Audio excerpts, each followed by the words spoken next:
Leitura dos Atos dos Apóstolos. Naqueles dias, Pedro levantou-se no meio dos irmãos e disse: Irmãos, era preciso que se cumprisse o que o Espírito Santo, por meio de Davi, anunciou na Escritura sobre Judas, que se tornou o guia daqueles que prenderam Jesus. Judas era um dos nossos e participava do mesmo ministério. De fato, no livro dos Salmos está escrito: Fique deserta sua morada, nem haja quem nela habite. E ainda, que outro ocupe o seu lugar. Há homens que nos acompanharam durante todo o tempo em que o Senhor Jesus vivia no meio de nós, a começar pelo batismo de João até o dia em que foi elevado ao céu. Agora, é preciso que um deles se junte a nós para ser testemunha da sua ressurreição.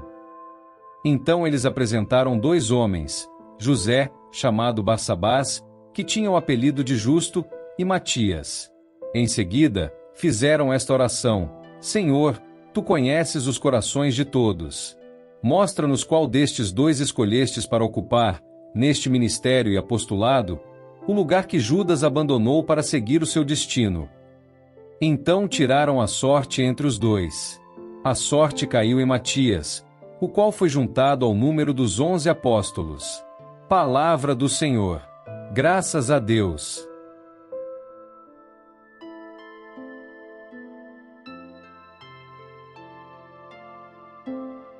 Proclamação do Evangelho de Jesus Cristo segundo São João. Glória a vós, Senhor. Naquele tempo, disse Jesus a seus discípulos: Como meu Pai me amou, assim também eu vos amei. Permanecei no meu amor. Se guardardes os meus mandamentos, permanecereis no meu amor, assim como eu guardei os mandamentos do meu Pai e permaneço no seu amor.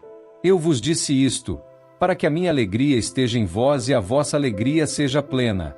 Este é o meu mandamento: amai-vos uns aos outros, assim como eu vos amei. Ninguém tem amor maior do que aquele que dá sua vida pelos amigos. Vós sois meus amigos, se fizerdes o que eu vos mando. Já não vos chamo servos, pois o servo não sabe o que faz o seu senhor. Eu vos chamo amigos, porque vos dei a conhecer tudo o que ouvi de meu Pai. Não fostes vós que me escolhestes, mas fui eu que vos escolhi e vos designei para irdes e para que produzais fruto e o vosso fruto permaneça. O que então pedirdes ao Pai em meu nome, Ele vô-lo concederá. Isto é o que vos ordeno: amai-vos uns aos outros. Palavra da salvação. Glória a vós, Senhor.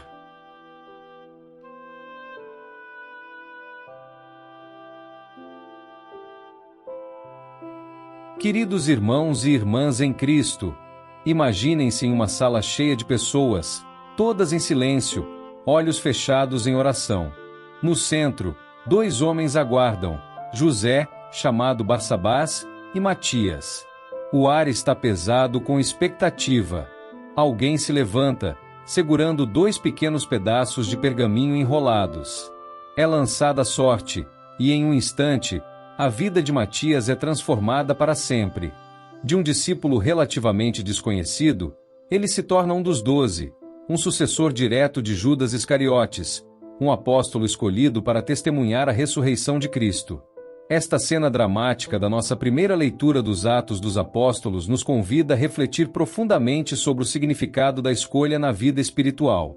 Pedro se levanta entre os irmãos, cerca de 120 pessoas reunidas, e aborda uma questão prática, mas profundamente teológica: a necessidade de substituir Judas no colégio apostólico. O que me impressiona nesta passagem é a maneira como Pedro aborda a traição de Judas. Ele não se detém no horror da traição ou na indignação que poderia naturalmente sentir. Em vez disso, ele vê o acontecimento à luz das Escrituras. Era necessário que se cumprisse a Escritura, diz ele, citando os Salmos. Pedro está começando a entender algo profundo. Mesmo as falhas humanas mais terríveis estão, de alguma forma misteriosa, dentro do plano providencial de Deus. Isto não significa que Deus causou ou desejou a traição de Judas, mas significa que mesmo nossas escolhas mais livres, para o bem ou para o mal, estão englobadas por um desígnio divino maior que nós mal podemos compreender. Como São Paulo escreveria mais tarde, sabemos que todas as coisas concorrem para o bem daqueles que amam a Deus. E então, A comunidade estabelece critérios para escolher o sucessor de Judas. Deve ser alguém que acompanhou Jesus durante todo o seu ministério, desde o batismo por João até a ascensão. Alguém que pudesse, junto com os outros apóstolos, ser testemunha da ressurreição. Notem bem, não era suficiente ser um administrador competente, ou um orador eloquente, ou mesmo um teólogo profundo. O requisito fundamental era ter conhecido Jesus intimamente, ter caminhado com ele, ter visto ressuscitado.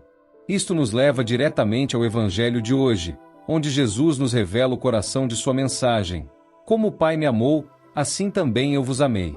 Permanecei no meu amor. Estas palavras, pronunciadas durante a última ceia, nas horas finais antes da paixão, representam o testamento espiritual de Jesus. De todas as coisas que ele poderia ter enfatizado naquele momento crucial, doutrina, moral, práticas religiosas, Jesus escolhe falar sobre amor. Não qualquer amor, mas um amor que reflete o amor eterno entre o Pai e o Filho. Há uma progressão maravilhosa nesta passagem. O amor flui do Pai para o Filho, do Filho para os discípulos, e deve fluir dos discípulos uns para os outros. É como um rio celestial que desce das alturas divinas, passando por Jesus Cristo, e então se ramificando para irrigar toda a comunidade humana.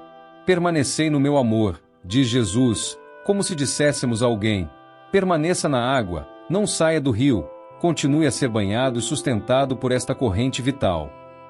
E como permanecemos neste amor? Jesus é claro: se guardardes os meus mandamentos, permanecereis no meu amor. À primeira vista, isto pode parecer uma condição, como se Jesus estivesse dizendo: eu só vos amarei se obedecerdes. Mas não é isso que ele está dizendo. Em vez disso, está revelando a natureza do amor divino. Este amor não é um sentimento passageiro ou uma emoção flutuante. É um modo de vida, uma orientação fundamental do coração que se manifesta em ações concretas. Quando Jesus diz: o meu mandamento é este, amai-vos uns aos outros como eu vos amei, ele está elevando o padrão do amor a alturas vertiginosas. Não é suficiente amar como nós amamos naturalmente, com preferências, condições e limites. Devemos amar como Cristo amou, incondicionalmente, sacrificialmente, até o fim. E qual é a medida deste amor? Ninguém tem maior amor do que aquele que dá a vida por seus amigos. Estas palavras adquiririam um significado pungente nas horas seguintes, quando Jesus literalmente daria sua vida por aqueles a quem chamava de amigos. E aqui chegamos a um dos momentos mais tocantes do Evangelho: não vos chamo mais servos, mas vos chamo amigos. Imaginem o impacto destas palavras nos discípulos. No contexto cultural daquela época, a distância entre o mestre e seus discípulos era enorme. Os rabinos eram figuras de autoridade inquestionável, tratados com reverência e temor. E aqui está Jesus, o maior de todos os mestres, o próprio Verbo feito carne, chamando seus seguidores de amigos. Esta é uma elevação extraordinária de status, uma intimidade surpreendente oferecida por Deus encarnado aos seres humanos falíveis. E o que qualifica os discípulos para esta amizade divina? Jesus explica: porque vos dei a conhecer tudo o que ouvi de meu Pai. A amizade com Jesus está baseada na revelação, na comunicação dos mistérios divinos, no compartilhamento da sabedoria celeste. E então vem a revolução completa da nossa compreensão da vida espiritual. Não fostes vós que me escolhestes, mas fui eu que vos escolhi. Voltemos agora à cena da escolha de Matias. A comunidade estava ciente de que a escolha final não era deles. Por isso rezaram: Senhor, tu que conheces os corações de todos, mostra-nos qual destes dois escolheste. Eles lançaram sortes não como um jogo de azar, mas como um ato de fé, confiando que Deus guiaria o resultado. Esta consciência de sermos escolhidos por Deus, e não o contrário, muda radicalmente nossa abordagem da vida espiritual. Não se trata principalmente dos nossos esforços, das nossas iniciativas, das nossas conquistas. Trata-se de responder a um chamado, de corresponder a uma escolha divina já feita. E qual é o propósito desta escolha? Jesus é claro: para que vades e deis fruto, e o vosso fruto permaneça. Fomos escolhidos para a fecundidade espiritual, para uma vida que produza frutos duradouros para o reino de Deus. Mas que frutos são estes? No contexto imediato do Evangelho, Jesus acaba de falar sobre o amor mútuo. Este é o fruto primordial, uma comunidade unida pelo amor, refletindo na terra o amor que existe eternamente na Trindade. Matias foi escolhido para ser uma testemunha da ressurreição, para proclamar a vitória do amor sobre o ódio, da vida sobre a morte. E nós, cada um de nós, fomos escolhidos para a mesma missão essencial, embora em circunstâncias e formas diferentes. Meus queridos irmãos e irmãs, reflitamos por um momento sobre o que significa ter sido escolhido por Cristo.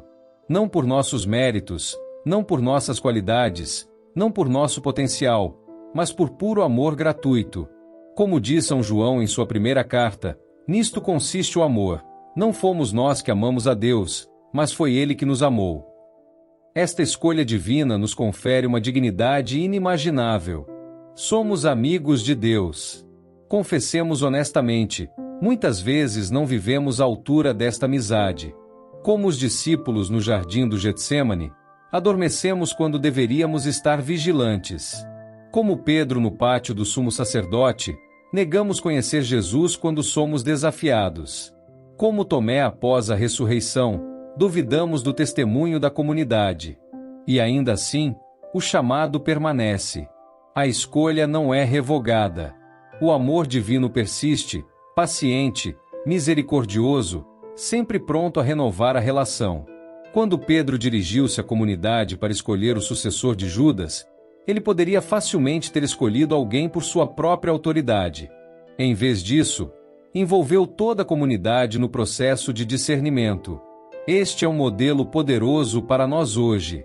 Discernir a vontade de Deus não é algo que fazemos isoladamente, mas em comunidade, em diálogo, em oração comum. E quando enfrentamos traições, abandonos e decepções, como a comunidade primitiva enfrentou com Judas, somos chamados a responder não com amargura ou desespero, mas com esperança renovada, confiando que Deus pode trazer vida nova mesmo das situações mais sombrias. Na escolha de Matias, vemos uma comunidade que não ficou paralisada pelo fracasso, mas avançou com fé. Eles reconheceram a perda, mas não permitiram que ela definisse seu futuro. Em vez disso, confiaram na promessa de Jesus: Eu vos escolhi para que vades e deis fruto, e o vosso fruto permaneça. Que possamos hoje renovar nossa consciência de termos sido escolhidos por Cristo. Escolhidos não para privilégio, mas para serviço. Escolhidos não para superioridade, mas para amor sacrificial. Escolhidos não para conforto, mas para missão. E nesta escolha, paradoxalmente, encontramos nossa mais profunda liberdade. Disse-vos estas coisas para que a minha alegria esteja em vós, e a vossa alegria seja completa. O amor a que somos chamados não é um fardo pesado, mas o caminho para a alegria plena. Enquanto contemplamos a escolha de Matias e o mandamento do amor de Jesus, perguntemo-nos: como estou respondendo à escolha divina na minha vida? Estou vivendo como amigo de Jesus, em intimidade constante com Ele? Estou amando como Ele amou, sem cálculos, sem limites, até o sacrifício? Estou dando frutos duradouros para o reino? Que o Espírito Santo, derramado sobre a Igreja no Pentecostes, nos dê a graça de responder com generosidade ao chamado de Cristo, de maneira que possamos um dia ouvir as palavras que certamente Matias ouviu quando entrou na glória eterna: Muito bem, servo bom e fiel, entra na alegria do teu Senhor. Que a graça do Senhor Jesus Cristo, o amor de Deus Pai e a comunhão do Espírito Santo estejam com todos vocês. Amém.